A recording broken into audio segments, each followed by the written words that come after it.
Hey, Pussnet, new little video. This one's a little concept I wanted to chat with. It's kind of still in the decon slash isolation system. I saw that, I'll put the link down, a video of a show before at Spike. And the guy was making an isolation room.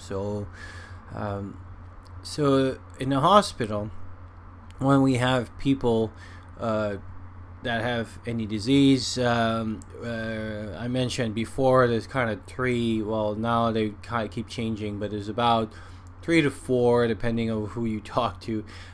Different type of isolation. There's contact, droplets, airborne, and then in the contact, some people make GI contact because it's just like when you clean your hands, it's different. And also now there's people, there's protocols in place. I know in my health authorities about Ebola, which is a totally different beast, a different system, and it will apply to kind of unknown things. So now there's the Ebola as well, which is way more complicated. But in self-reliance situation, we keep talking about how if there's a flu pandemic, or even because of the food or the hygiene that may not be as good, you may have people with that you need to isolate. And the reason for isolation, and it's been shown over and over, the first hospital came like right through Islamic countries. Like I think the first hospital on record, I think it's been in Baghdad during the Persian Empire, something like that. And what they were doing was, that's what it was. It was not the hospital as we think now with all the machinery and everything. But it was about, you're sick, you go to a different room than non-sick. So I wanted to show a few pictures, and this is the first picture that you see here. And sorry about the mess, I've been kind of busy lately. Of my room, and this is how I plan to do it. So this is why it's a concept video. So as you can see from the room, there's kind of two sides. It's bordered with windows, and then you have like this kind of seats. So obviously the computer and all that stuff would be removed. But the concept here, what I'm trying to do, is a full isolation room. And for that room, there's two reasons why. Like, so first of all, it's isolated. And also I plan not to just use the door, but put some curtains, so shower curtains, which will create even kind of a double door. And so basically what it does is basically isolate the person. So the person is in there for whatever period of time, and we talk about that in the past. I don't want to go. It's really more the concept of making an isolation room.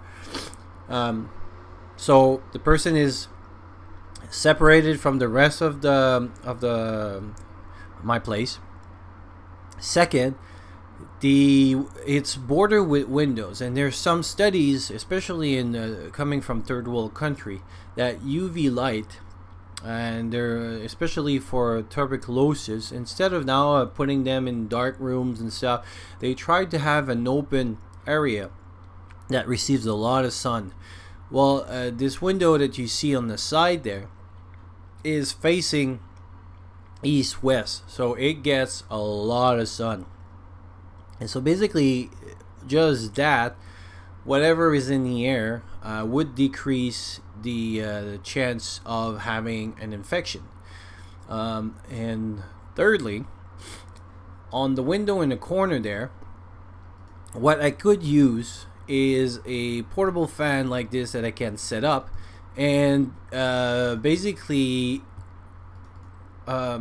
if I put the fan the way it is right now on these pictures, instead of bringing the air in, So that's how our fan works, right? From the back, it takes air, and then it push it. Well, here, what this will do is we'll take the air inside the room and throw it outside the room. And again, I didn't modify stuff and everything because we're not in a disaster, and I don't want to have to pay all that stuff. But even I could make sure that the window maybe is a little bit open more and stuff. But what this will do is create kind of what we call a obviously not as good as the ones that we have in the hospitals and with all the setups and everything, but that could create what we call a negative pressure room. So negative pressure, so when we go in the hospital, there's two types, and you go with a specialized isolation room, there's two types of isolation you can do: positive pressure and negative pressure. So positive pressure means that you put so much pressure in the room that everything that tries to come in is pushed out. So it's more for people, let's say, that has cancer and what we call neutropenic. So basically their immune system is very low, so we try to keep every bug that we can outside, and so this is what creates a positive pressure. A negative pressure is that you don't want the bug that is in the room go out. And so this is a negative pressure because it pulls. So it's like a big suction, and basically it sucked everything in, and when you open the door you hear like the psh. And so this what we create is an improvised negative pressure room, because what we would do is kind of circulate the air out and create so everything that comes in, because of the certain power of the fan, obviously it wouldn't pressurize the whole room. I mean, it's just a fan. But what it would do is, for example, droplets, airborne stuff, it would throw it out. So that means it decreases the load that it is in the room, make it safer for the person that goes in, and help that person either by for bringing food or doing the dressing change or things like that. And also decrease the load, and so when whatever happened to the person, then the room could be also functional again.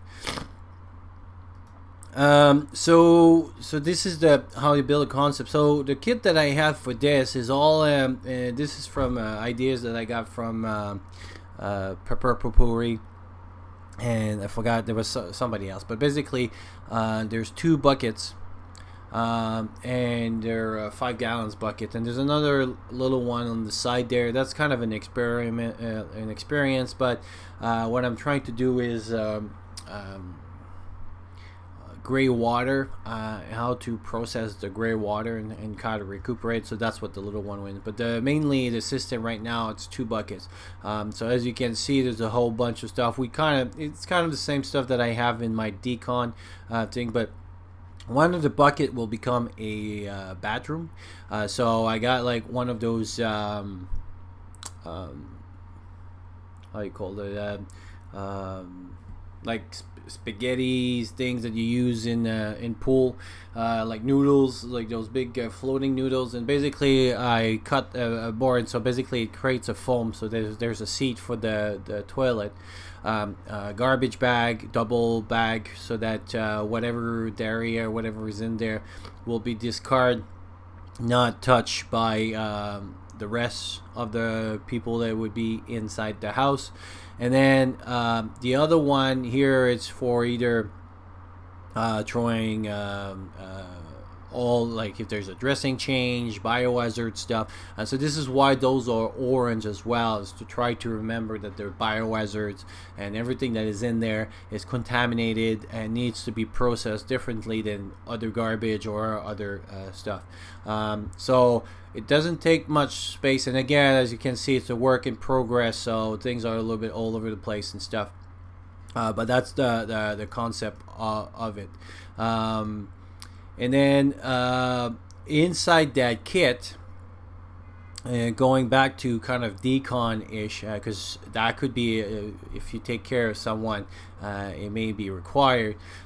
This is a little foldable, very cheapo then you find a Walmart or something to wash dishes, like a little pole. And basically this is how I would use it. So basically, here's my beautiful legs.